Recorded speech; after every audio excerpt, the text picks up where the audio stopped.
আসসালামু আলাইকুম। সুপ্রিয় শ্রোতৃ মণ্ডলী,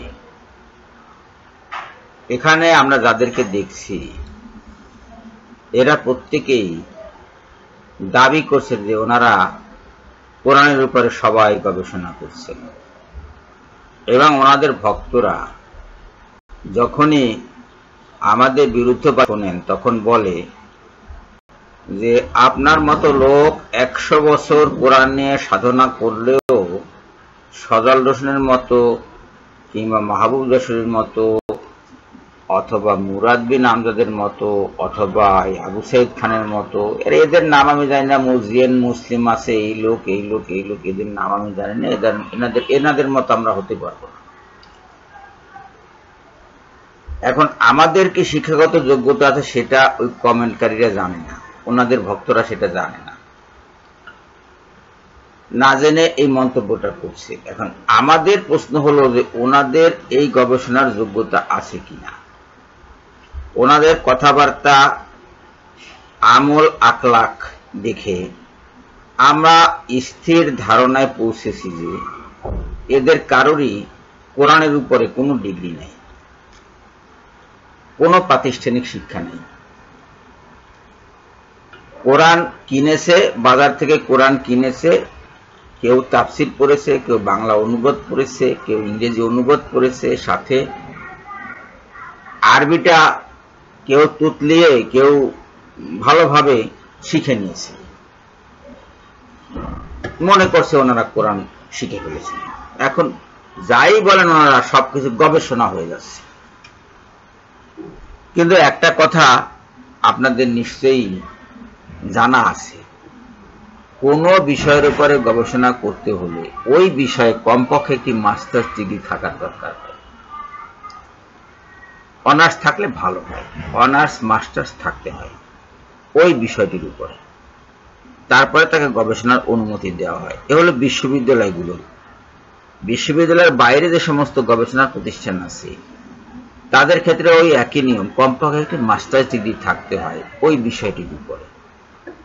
এখন আপনারাই বলুন যে এই লোকগুলোর কি কোরআনের উপরে কারো মাস্টার্স লেভেলের যোগ্যতা আছে? কেউ কি প্রাতিষ্ঠানিকভাবে কোরআন নিয়ে পড়ালেখা করেছেন? কথাবার্তা মনে হচ্ছে না। সজাল হোসেন সম্পর্কে যতদূর জানি কিছুদিন মাদ্রাসায় পড়েছিল, ফাজিল পাস করেছে কিনা আমি জানি না, তবে বাংলা ফাজিল যে হয়েছে এতে সন্দেহ নেই। আরবি ফাজিল হতে না পারলেও বাংলা ফাজিল যে হয়েছে খুব চমৎকার রূপে, এতে আমার কোনো সন্দেহ নেই। কিন্তু সেটা তো মাস্টার ডিগ্রি নয়।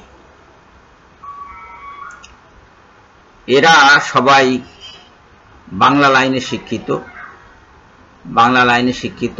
মাহবুব যশোরী নিজেকে ডক্টর বলে দাবি করছে, কিন্তু কথাবার্তা ডক্টর বলে মনে হচ্ছে না। আর এ লোক পুরোপুরি ভাওতাবাজি। ওনাদের এই শিক্ষাগত যোগ্যতা নাই।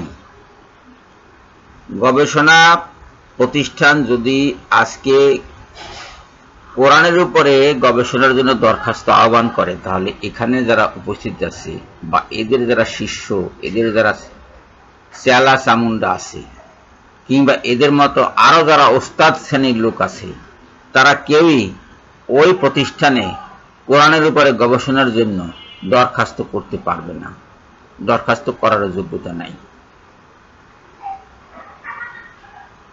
কোন একটি ইসলামী বিশ্ববিদ্যালয়ে যদি এদেরকে ভর্তি করার জন্য পাঠানো হয় তাহলে এরা ভর্তি পরীক্ষা ফেল করবে, ওই বিশ্ববিদ্যালয়ে ঢুকতেই পারবে না।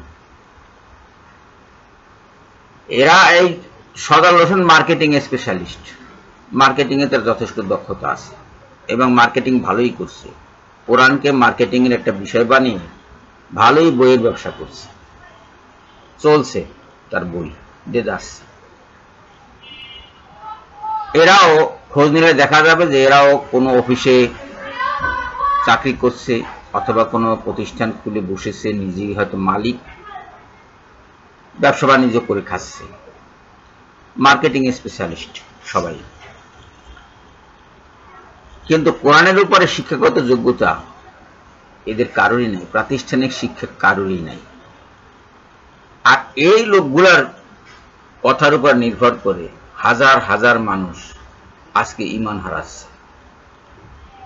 যতই ডাকি সুপথে ততই চেঁচামেচি করছে, উল্টা চেঁচামেচি করছে। হাদিস শিক্ষা করলে নাকি শিরক হবে, হাদিস অনুসরণ করলে শিরক হয়ে যাবে, এমনই শিরক তাদেরকে শিক্ষা দিয়েছে।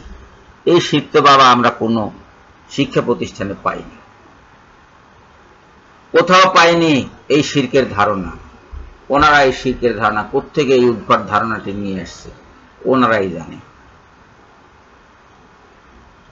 আল্লাহু আকবার বলা যাবে না, এই লোক বলছে আল্লাহু আকবার বলা যাবে না। আল্লাহু আকবার বললেই ব্যাপারটা দাঁড়াবে বড় আল্লাহ, আর বড় আল্লাহ বললে তার মানে দাঁড়াবে যে ছোট আল্লাহ আছে, কাজে শিরক হয়ে যাবে।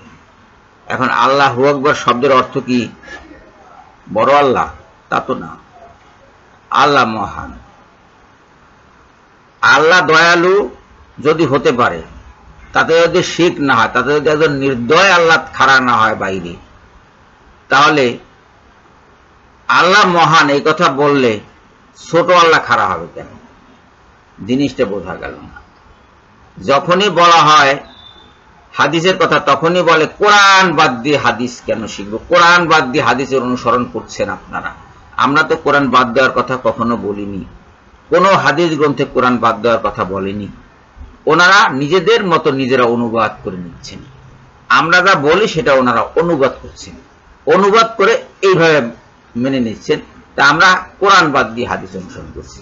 আরে বাবা, হাদিস অনুসরণ মানুষ কেন করে? হাদিস অনুসরণ করে কোরআনটাকে বাস্তবায়নের জন্য, কোরআন বোঝার জন্য, কোরআন আয়ত্ত করার জন্য, কোরআনের নির্দেশাবলী কার্যকর করার জন্য হাদিস অনুসরণ করে।